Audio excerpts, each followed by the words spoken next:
These celebrity dream homes turned into million-dollar nightmares no one wants to buy.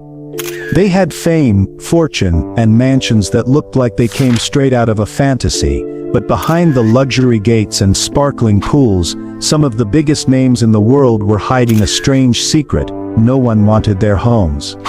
Year after year, these massive, expensive estates sat on the market, empty, untouched, and unsold. Today we're going inside the homes that even money couldn't move, and by the end of this video you'll understand how being rich and famous doesn't always mean you get what you want.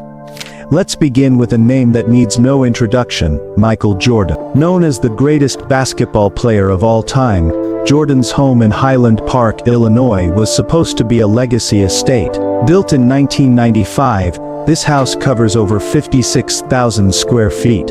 That's more than 20 times the size of a normal home. It has 9 bedrooms, 19 bathrooms, a full-size NBA court, cigar room, theater, putting green, wine cellar, tennis court, infinity pool, and a gate with his number 23 on it. From the moment you drive through the private entrance, it screams Michael Jordan. And maybe that's the problem. Jordan listed the home in 2012 for $29 million. Since then it has been on the market for over a decade. The price has dropped again and again down to $14.85 million, and still no one wants it. Why? The truth is, the home is so customized to Jordan's personal life that it doesn't feel like it belongs to anyone else. His logo is on the gate, the basketball court, and even inside the house. His lifestyle is built into the home. Real estate agents say it's hard for buyers to imagine themselves living there. Even the location works against it. Highland Park, while quiet and upscale, doesn't attract the kind of billionaire buyers who shop in places like Beverly Hills or Palm Beach. Jordan even tried giving away rare Air Jordan shoes with the home, but it still didn't help. Behind the scenes, insiders say Jordan once rejected a strong offer early on because it didn't meet his expectations, but after so many years, expectations had to be adjusted. Now, in 2025, the mansion is seen more as a collector's item than a livable property. Some fans even believe it belongs in a museum or should be turned into a private sports club. For now, it remains one of the most luxurious, unwanted homes in America. Next we go to Connecticut, where rapper 50 Cent owned a house once called the biggest party house in America. Originally bought from boxer Mike Tyson, this estate has over 50,000 square feet of space, 19 bedrooms, 25 bathrooms, a nightclub, indoor pool, green screen room, gym, recording studio, game rooms, and even a helipad. 50 Cent wanted this to be a mansion that showed off his success, but that success didn't help when it came time to sell. He first listed the home for $18.5 million, but the property stayed unsold for 12 years. After several price cuts and attempts to rent it out for $100,000 per month, he finally sold it in 2019 for just $2.9 million. That's a loss of more than 84%. Experts say the problem was location and design. A home that size with those features was just too much for the area. It didn't match the type of buyer who wanted to live in quiet Farmington, Connecticut. And most buyers didn't need a nightclub in their home. In the end, the mansion was too big, too specific, and too far from what the average luxury buyer wants in 20.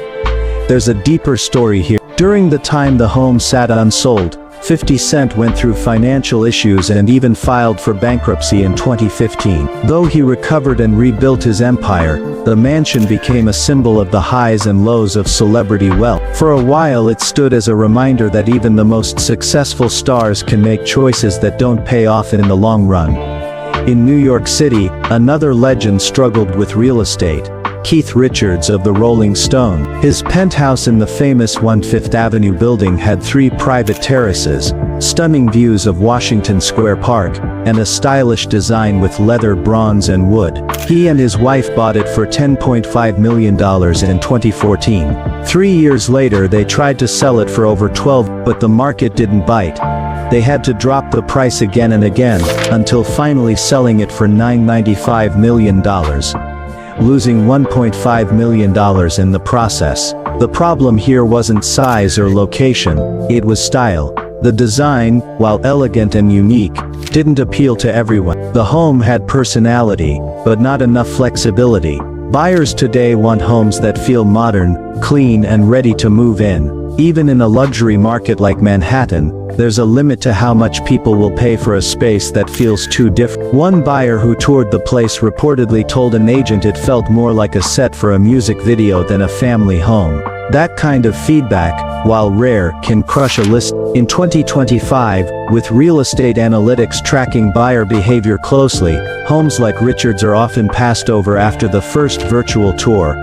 Now let's move to California, where one of the most expensive celebrity homes ever listed failed to sell. Pierce Brosnan's Malibu mansion, built with love and inspired by his time in Thailand filming Tomorrow Never Dies. Brosnan's estate was called the Orchid House. It sits on oceanfront land in Broad Beach, one of the most exclusive neighborhoods in Malibu. The home is 12,500 square feet, with handcrafted teak floors, floor-to-ceiling windows, 14 bathrooms, a saltwater pool, spa, wine cellar, recording studio, gym, theater and a master suite that alone is 4,000 square feet. In 2020, Brosnan listed the home for a massive, but despite the stunning views and one-of-a-kind design, no one made an offer. After a year, the home was pulled off the market. Insiders say that buyers at this price range are not just paying for space, they're paying for branding, location and flexibility. And while the home is beautiful, its Southeast Asian style, though deeply personal to Brosnan, may not be what most buyers want. In 2025, it's expected to relist at a lower price, but the lesson is clear: even the world's most beautiful homes can go unsold when the price and design don't match the market. Interestingly, one potential buyer reportedly asked for major renovations, including removing the spa area and gutting the master suite. Brosnan declined, saying the home reflected a piece of his soul. That emotional connection, while admirable, may have cost him millions. Next is a superstar known around the world, Jennifer Lopez.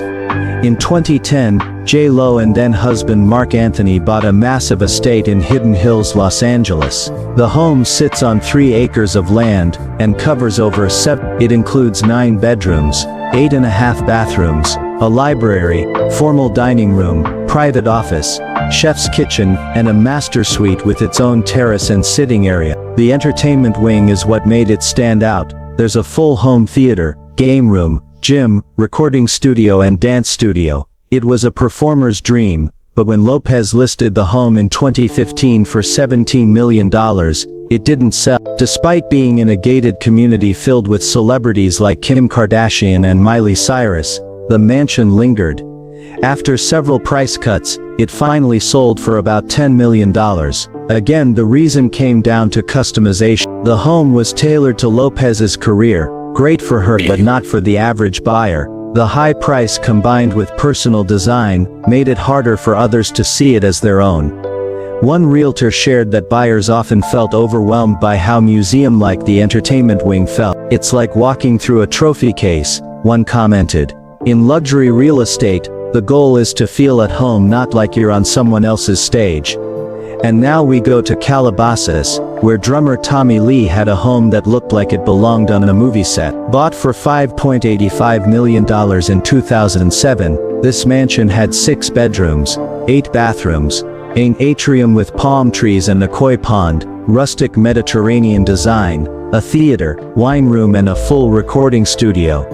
It was 3 levels of rockstar luxury, but when Lee tried to sell it in 2016 for $6 million, the market wasn't interested.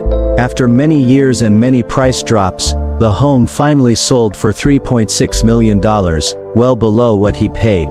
The problem again, style and demand. Buyers today are more focused on smart homes, sustainability, and minimalist design. A home built for a rock star just didn't appeal to the new generation of luxury buyers. Today the home is being remodeled to fit current trend. Last but not least, we travel to the Caribbean, where Donald Trump owns a beachfront estate on the island of Saint Martin, called Chateau de Palmière. This compound has 11 bedrooms, 2 main villas, tennis court, gym, pool, ocean views and private beach access. In 2023, Trump listed the estate for $28 million, but no one made a move. In 2025, the price has dropped to $16.9 million.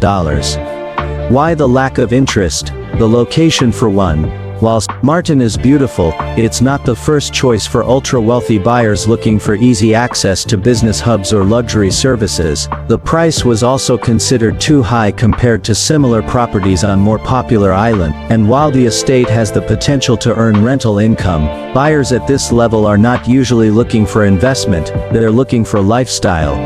And in this case, even the Trump brand didn't add enough value. So what do all these homes have in common? They were all owned by some of the most famous people in the world. They were built with the best materials, filled with luxury features, and priced at the top of the market. But one after another they failed to sell. The reasons are clear. When a home is too personal, it loses its appeal. When it's priced based on ego instead of the market, it stays empty.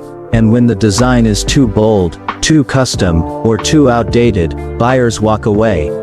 In 2025, the luxury real estate market is changing. Wealthy buyers are looking for homes that are smart, energy efficient, move-in ready, and flexible.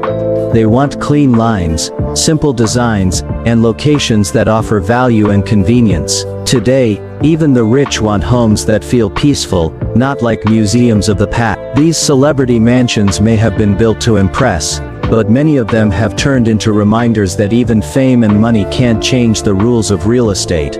A house is only worth what someone is willing to pay, and when that number drops year after year, it becomes clear that luxury alone isn't enough. If you think fame means you can sell anything, think again. Like, subscribe, and comment which mansion you'd actually buy. Let us know in the comments, would you live in one of these celebrity homes, or would you rather build your own dream from scratch? Thanks for watching, and remember, even the biggest mansions can hide the biggest mistakes.